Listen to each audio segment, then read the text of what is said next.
would like all dreamers to raise their hands. Any dreamers? All right. We're all in this together, and I thank all of you non-dreamers for being here for us. This is just what we need. Today I'm going to be reciting a poem I was introduced to when I was 16 years old, when all of my friends were starting to think what college they would go to, think what they would do after high school, and I knew that I couldn't do the things that they could do. And I was introduced into this poem, and it pretty much saved me. Actually, this poet pretty much saved me from depression. So, here we go. This is my voice. There are many like it, but this one is mine. And it's a fine line when you try to define the finer points of politics. Politics being a Latin word, poly meaning many, ticks meaning blood-sucking butt lumps.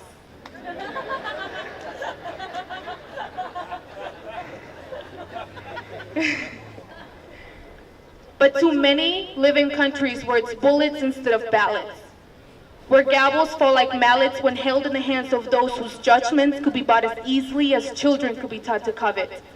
And the only ones willing to speak up are forced to live so far beneath the radar that the underground is considered above it. This is for the Ho Chi Minhs and the Michael Collins, for the Marquis de Sade's and the muted gods. This is my voice. There are many like it, but this one is mine. And this time is for the sons and daughters who watch their mothers and fathers drown in shallow waters while panning for the American dream in a polluted creek called the mainstream. This is for the homeless people sleeping on steam vents, making makeshift tents out of cardboard and old trash, trying to catch 40 winks in between the crash of car wrecks, risking their necks by surviving another day so they can starve, so that famine can carve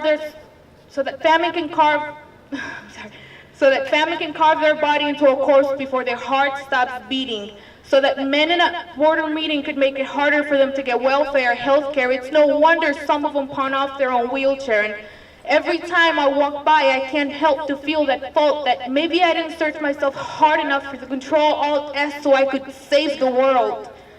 Or at least this little girl curled up into a ball I've spent most of my life throwing compassion back like a fish that's too small. Gotta cash in my reality checks, drop her some spare fantasies, because I've got 3 separate degrees from different universities, but the most valuable thing I've ever learned was to believe people when they say please. This is my voice. There are many like it, but this one is mine. And don't tell me there are no heroes.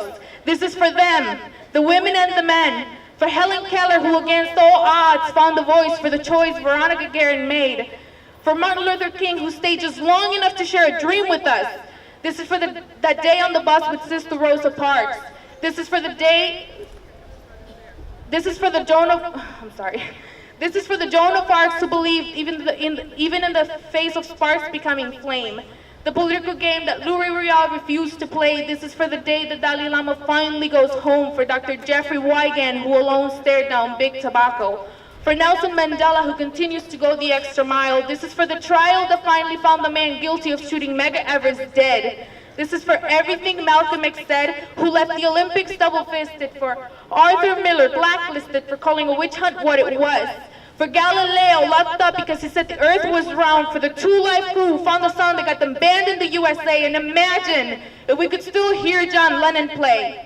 This is for someone who stood up today and said no. For Edward R. Murrell, who shot John McCarthy. This is for Salman Rushdie, Mahatma Gandhi, you, me, this city, this country. We will always have a choice. When you stand up to be counted, tell the world, this is my voice. Thank you.